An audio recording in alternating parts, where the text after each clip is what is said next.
بسم اللہ الرحمن الرحیم۔ ایک جامع دعا۔ آپ کسی سے ملاقات کے ہیلو کہتے ہیں تو بتائیں آپ کے اس عمل سے ملاقاتی کو کیا پیدا ہوا، دنیا یا آخرت کا؟ یقیناً آپ کا جواب یہی ہوگا کہ اسے کوئی فائدہ نہیں ہوا۔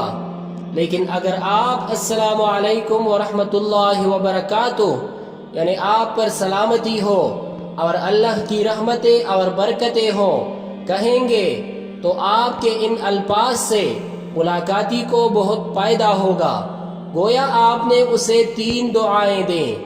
اسی طرح اگر آپ کسی کو گڈ مارننگ یا گڈ ایوننگ کہیں گے تو ذرا غور کیجئے، آپ نے اپنے ملاقاتی کو صرف صبح یا شام کی دعا دی، یعنی تمہاری صبح اچھی ہو، تمہاری شام اچھی ہو۔